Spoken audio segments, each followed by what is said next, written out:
In the year 1973 एक lady को एक बैंक रॉबरी के दौरान कैप्चर कर लिया गया। फिर उसे 6 दिन तक उन रॉबर्स ने हॉस्टेज बना के रखा, एक बैंक वॉल्ट में उसे बंद करके रख दिया। उन 6 दिनों तक उसे पता भी नहीं था कि वो शायद जी पाएगी या नहीं, उसकी जिंदगी दांव पे थी। 6 दिनों बाद कैसे भी करके पुलिस ने उस बैंक में अंदर ब्रेक इन किया एंड जाके उस लेडी को फाइनली फ्री किया। पर पता है आखिर उस लेडी ने बाद में क्या किया?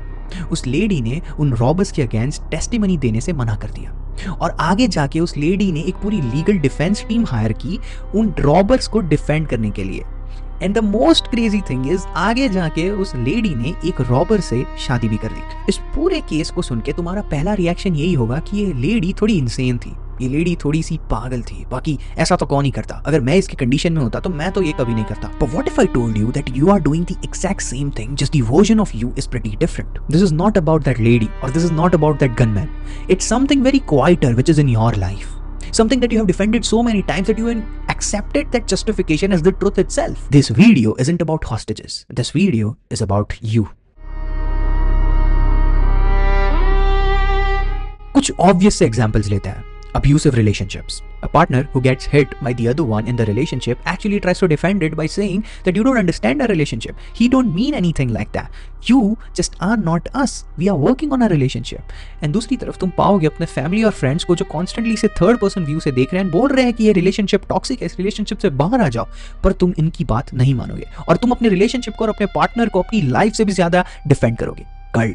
कल्ट के जो लीडर्स होते हैं वो अपने मेंबर्स से उनकी पूरी लाइफ की सेविंग्स छीन लेते हैं, उनको उनकी फैमिली और फ्रेंड्स से दूर कर देते हैं और उनकी आइडेंटिटी ही कंप्लीटली शिफ्ट कर देते हैं। जब एंड में जाके इन कल्ट्स को एक्सपोज किया जाता है और फाइनली इन मेंबर्स को फ्री किया जाता है, देन इंस्टेड वो उन्हीं कल्ट लीडर को डिफेंड करने लगते हैं और तुम्हें ही गालियां देंगे एक्सपोज करने के लिए। Toxic work places. एक ऐसा एम्प्लॉय जो बहुत ज्यादा ओवरवर्क्ड है, ओवर एक्सप्लॉइटेड है एंड अंडरपेड है, उसे कंटिन्यूअसली ऑफिस में डिसरिस्पेक्ट किया जाता है, उसे नहीं समझ आती ऑफिस पॉलिटिक्स, लेकिन फिर भी वो इन द एंड उस जॉब से जुड़ा रहेगा। वो कहेगा कम से कम ये जॉब मेरे बिल्स तो पे कर रही है, क्या गलत है? अगर मैं आज ये जॉब छोड़ दूं तो कल मुझे कोई ऐसी जॉब मिलेगी भी नहीं, मेरी वैल्यू कर रहेगी मार्केट में। एंड इसलिए वो उस जॉब से जुड़े रहते हैं, जबकि उन्हें पता है वो जॉब उन्हें कहीं ना कहीं बहुत ज्यादा इंटरनली हर्ट कर रही है। उन्हें वो जॉब के उस एनवायरमेंट से एक तरफ से नफरत होने लगी है, लेकिन फिर भी वो उस जॉब को, उस पोस्ट को कंटिन्यूसली डिफेंड करते हैं। एक बार को वो बाकियों के सामने तो शायद अपनी जॉब का मजाक बना देंगे, बट खुद उस जॉब को कभी छोड़ना मंजूर नहीं करेंगे। देखो ये जो मैंने अभी एग्जांपल्स लिए बहुत ज्यादा ऑब्वियस थे एंड तुमने भी एग्जांपल्स कहीं ना कहीं तो नोटिस किए ही होंगे, बट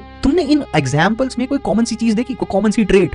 इन तीनों एग्जांपल्स में, इन तीनों केसेस में जो भी पर्सन है उसे खुद ये कभी नहीं लगता कि मैं एक्चुअली एक ऑब्वियस से केस का एग्जांपल हूं।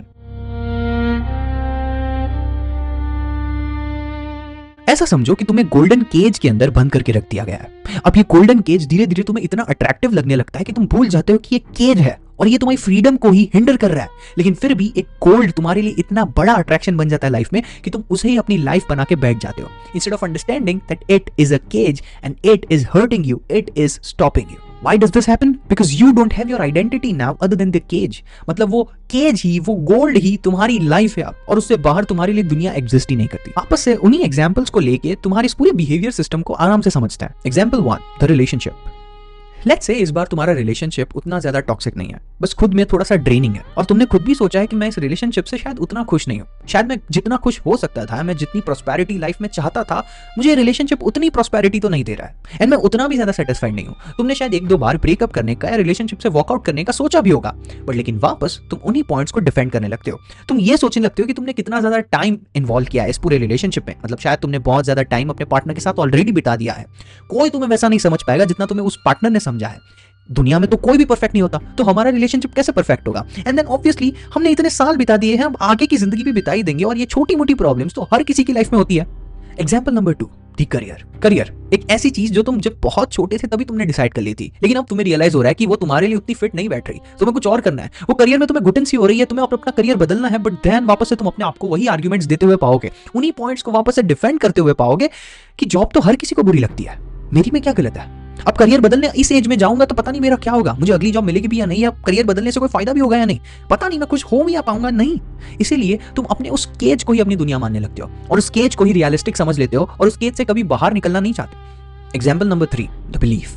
एक ऐसा बिलीफ जो तुमने बचपन में अपने पेरेंट्स से, अपने आसपास के एनवायरनमेंट से, अपने फैमिली फ्रेंड्स से एक छोटी उम्र में ही इनहेरिट कर लिया था और अब तुम उस बिलीफ को अपना सच मानने लगे हो। मतलब अब तुम्हारे लिए वो गोल्डन केज एक्चुअली में तुम्हारी दुनिया है और उससे बाहर निकलना मतलब खुद को एक ऐसी चुनौती, एक ऐसे अननोन टेरिटरी में पैर रखना जिससे तुम्हें डर लगता है। और इस अननोन टेरिटरी में पैर रखना तुम्हारी मौत के बराबर है। एक ऐसा बिहेवियरल चेंज जो तुम अफोर्ड नहीं कर सकते, जो तुम चेंज करना ही नहीं चाहते, क्योंकि तुम्हें वो सवाल पूछने ही नहीं है जो तुम्हारी जिंदगी को एक्चुअली बदल सकते हैं, क्योंकि तुम तुम्हारी जिंदगी को बदलना ही नहीं चाहते, क्योंकि अब ये बिलीफ तुम्हारी वो कोर आइडेंटिटी बन चुका है और तुम अपने उस बिलीफ को कभी भी तोड़ना नहीं चाहते, क्योंकि अपना उस बिलीफ को तोड़ना मतलब तुम्हारी आइडेंटिटी को तोड़ना, मतलब खुद ही को तोड़ देना।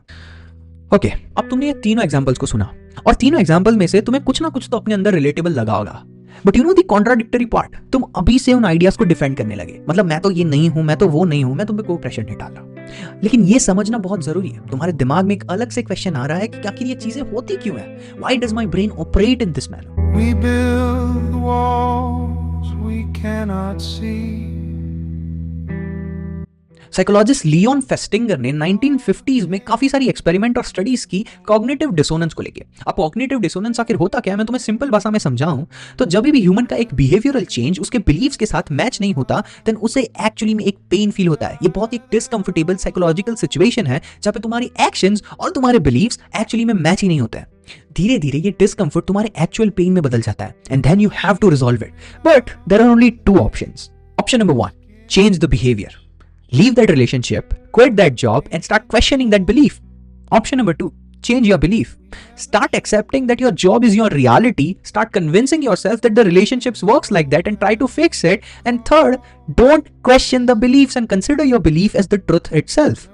तुम्हारा दिमाग हमेशा ऑप्शन 2 को ही चूज करेगा बिकॉज इसमें एफर्ट्स कम है, इसमें एक्चुअल चेंज और अनसर्टेनिटी कम है।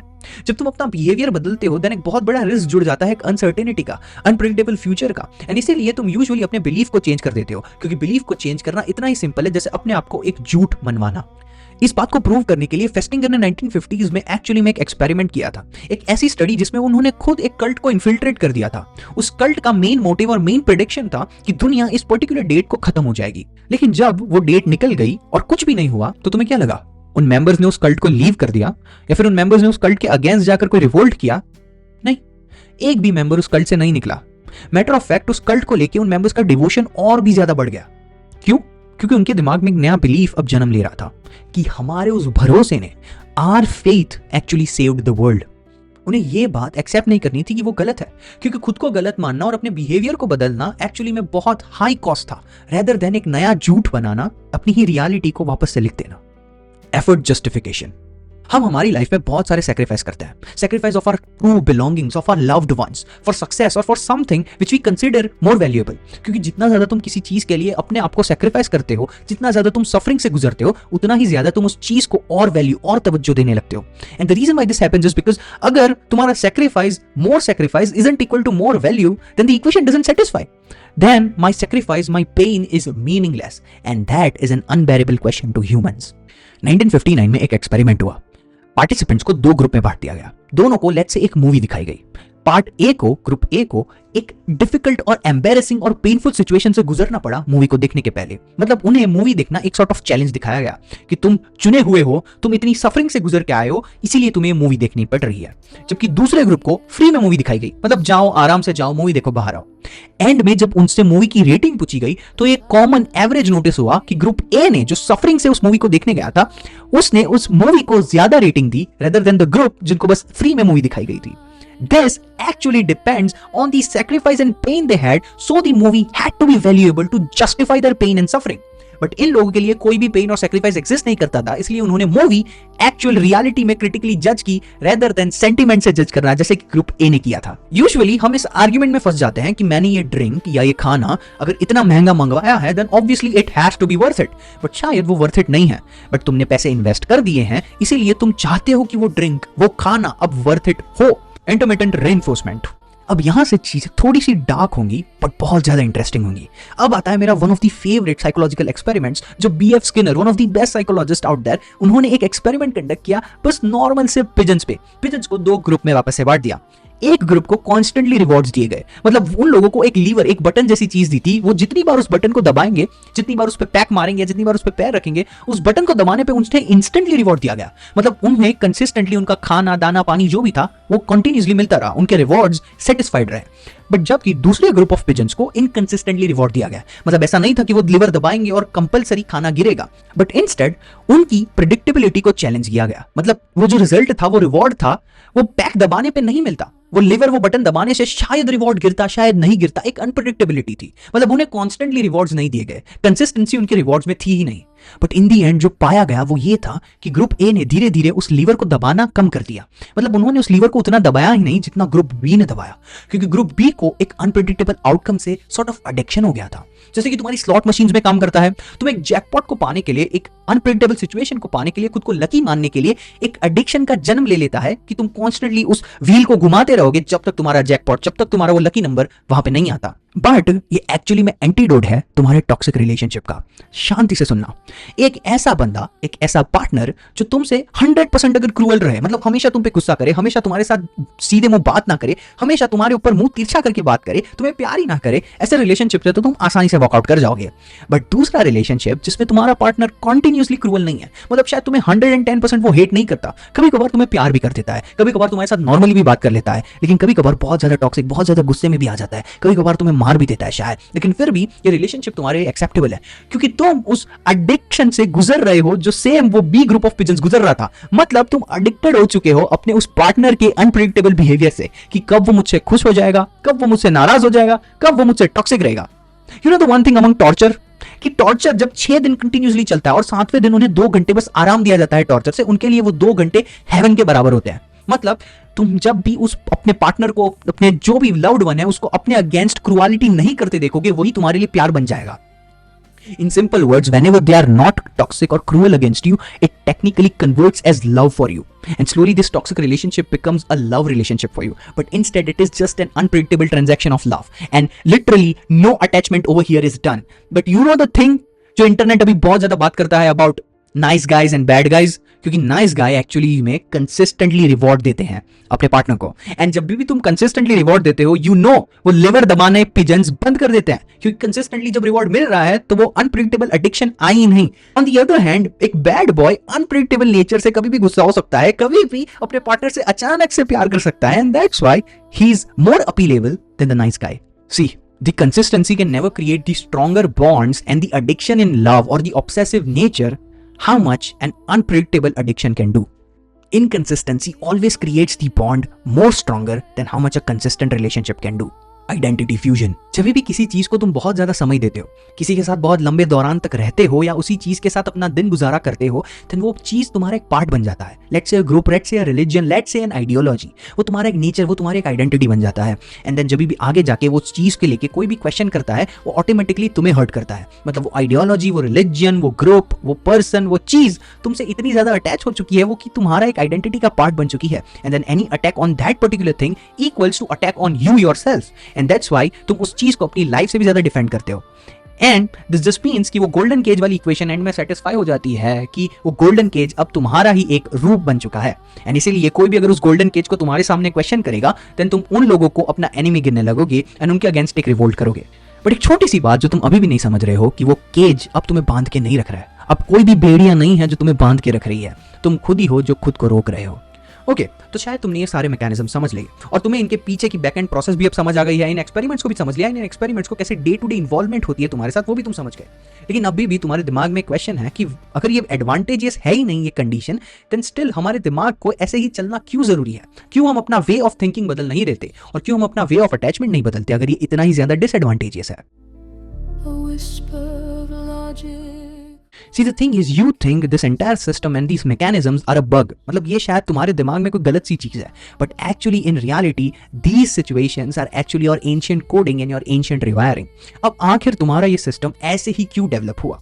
क्योंकि बहुत पहले, बहुत ज्यादा सालों पहले, सिटीज और किंगडम से पहले, लैंग्वेज के आने से पहले, जब इंसान ग्रुप्स में रहा करते थे, क्योंकि ग्रुप उन्हें एक एडवांटेज देता था। 50, 100, 150 बंदों का एक ग्रुप उन्हें एक कल्टीवेट एडवांटेज देता था कि अगर कुछ भी हुआ हम साथ पे खड़े रहेंगे और मैं अकेला नहीं हूं, मेरे साथ और भी लोग हैं जो मुझे डिफेंड करेंगे और मैं शायद उन्हें डिफेंड करूंगा। एक ग्रुपिज्म इफेक्ट उस टाइम पे ट्राइब्स के फॉर्म में आया था। लेटर ऑन अगर ये ग्रुप तुम्हें एक्साइल कर देता है तो प्रीटी मच तुम्हारी आइडेंटिटी शैटर कर जाती है, क्योंकि तुम्हें अब अननोन फोर्सेस से अकेले ही खुद को डिफेंड करना पड़ेगा। तुम्हारे साथ अब कोई भी एलाइज नहीं है, मतलब तुम्हारे साथ कोई भी ग्रुप नहीं है, कोई भी तुम्हें डिफेंड करने के लिए तुम्हारे पीछे नहीं खड़ा, अब तुम हो और तुम अकेले हो। एंड इसीलिए एक अननोन फैक्टर को एक अकेले रेगिस्तान में खुद को पाने से अच्छा एक छोटे से ग्रुप में अपने आप को डिसरिस्पेक्टफुल होते हुए ही खुश मान लो, अपने आप को उन पेनफुल सिचुएशन, उन हर्टफुल सिचुएशन से गुजरता हुआ ही अच्छा है, rather than एक रेगिस्तान में खुद अकेले खड़े होना, क्योंकि तुम्हें नहीं पता कि एक्साइल होना is equal to death, rather than surviving a painful situation which is actually more pleasurable than the activity of getting exiled. धीरे धीरे इन्हीं कंडीशंस को नजरअंदाज करते हुए तुम्हारे ब्रेन ने एक प्रायोरिटी लिस्ट बनाई। Belonging is equal to comfort, group over self and familiar pain over your unknown freedom. क्योंकि जाना हुआ दर्द अच्छे से सर्वाइवेबल है rather than एक अनजान सच, क्योंकि एक अनजान सच लिटरली मौत के बराबर था। और ये सिर्फ साइकोलॉजी नहीं है, इसके पीछे न्यूरोसाइंस भी इन्वॉल्व है। तुम्हारा एंटीरियर सिंगुलेट कॉर्टेक्स एक्चुअली में बहुत ज्यादा ट्रिगर होता है जब भी तुम एक सोशल रिजेक्शन से गुजरते हो, और ये एक्चुअली में तुम्हें इतना दर्द देता है रियलिटी में जितना तुम्हें स्टैब होने पे दर्द होता है। एंड इसीलिए ग्रुपिज्म तुम्हारे लिए बहुत बेनिफिशियल है rather than social rejection and moving different from the group. तुम उन बिलीव्स को भी डिफेंड करोगे ताकि तुम उस ग्रुप में बस रह सको और अपने आप को सेफ महसूस कर सको। Your brain is actually doing whatever it can to keep you in that group so that you feel safe. शायद अब की रियलिटी में वो ट्राइबल ग्रुप्स एग्जिस्ट नहीं करते, शायद तुम्हें एक्साइल करने पे वो डेथ तुम्हारे सामने नाचती हुई नहीं आएगी, but at the same point ये तुम्हारे ब्रेन की एक एंशिएंट वायरिंग है। तुम्हारे दिमाग को ये नहीं पता कि आज की रियलिटी बहुत मॉडर्न हो चुकी है, आज की रियलिटी में शायद ऐसा कुछ ना होगा, बट फिर भी वो ग्रुपिज्म को और ग्रुप में रह के तुम्हें सेफ दिलाने वाली इफेक्ट को ही ज्यादा प्रेफरेबल रखेगा rather than you going exile, you going different and you getting the social rejection। आज भी तुम्हारे दिमाग की इक्वेशन बहुत क्लियर है कि familiar pain is way more favorable than unknown truth and unknown freedom। And इसीलिए आज भी तुम उन डिफेंसिव सिचुएशंस को अपनी ही ट्रुथ की तरह मानते हो और अपना ही एक सच मानते हो, उसे तुम एक चॉइस का नाम देते हो। यहाँ पे मैं शायद तुम्हें 5 स्टेप्स दे सकता हूँ इस सिचुएशन से बाहर निकलने के, या शायद तुम्हें एक रास्ता दिखा सकता हूँ इस पूरी कंडीशन से बाहर निकलने के लिए, एक एक्शन प्लान, बट वो एक झूठ होगा, क्योंकि ये सब ऑटोमेटिकली नहीं होता। ये एक एंशिएंट रिवायरिंग है, ये एक बचपन से जुड़ी हुई तुम्हारे अंदर की प्रोसेस है। तुम्हारी आइडेंटिटी शैम्बल्स भी होगी अगर तुम इसे इंस्टेंटली ब्रेक कर देते हो। शायद तुम अभी ये बात को समझ रहे हो, मुझे देख के अपना सिर भी हिला रहे हो, बट ये बात उतनी इफेक्टिव नहीं है, क्योंकि awareness is not equal to action every time and your insight is not going to help you escape at all, क्योंकि दिमाग ना इतनी इजीली अपडेट मोड पे नहीं जाता। द थिंग इज, अगर तुम्हारे सामने कोई टिकट भी लेके आता है तुम्हारे इस गोल्डन केज से निकलने के लिए, फिर भी तुम उसे ना बोल दोगे और वो मैसेंजर ही तुम्हारे लिए सॉर्ट ऑफ एक विलन बन जाएगा, क्योंकि ना अब तुम्हें वो बेड़ या वो केज तुम्हें रोक के नहीं रख रहा है, तुम खुद ही खुद को रोक के रखना चाहते हो। I'm not going to tell you to leave the place that hurts you. I'm not going to tell you to walk out of that relationship which according to the third person view is very toxic. And honestly, this is not my place to make any judgments for your life. अगर तुम्हें उस relationship में रहना है रहो, अगर तुम्हें walkout करना है करो, अगर तुम्हें अपनी जॉब छोड़नी है छोड़ो, या फिर उसी में अपनी पूरी जिंदगी रहो, मुझे कोई फर्क नहीं पड़ता। बट मैं एक चीज आज तुम्हारी रोकना चाहता हूँ, और शायद आज मैं रोक भी चुका हूँ। मैं शायद इस प्लान में कामयाब हो चुका हूं कि now you cannot be pretentious to pretend that everything is okay. Everything that you defend is the core truth. You cannot pretend your life anymore. You know the truth and somehow you will acknowledge it someday. Somehow you will ask the questions enough to figure out a way yourself. I am not here to spoon feed you anything. I am here to show you the reality that you have been avoiding for years now. मैं तुमसे एक सवाल पूछना चाहता हूं निकलने से पहले, कि कौन सी ऐसी चीज है जो तुम आज भी डिफेंड कर रहे हो डिस्पाइट ऑफ नोइंग कि वो कहीं ना कहीं तुम्हें हर्ट कर रही है। जवाब इतनी जल्दी मत देना, इस सवाल के साथ बैठो, इस सवाल को अपने अंदर समझो। मैं नहीं चाहता कि तुम ये सवाल का जवाब दो, क्योंकि शायद ये सवाल मैंने जवाब के लिए तुमसे कभी पूछा ही नहीं था।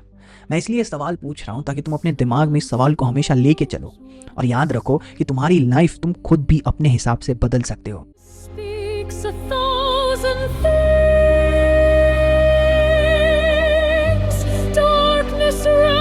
In a velvet stream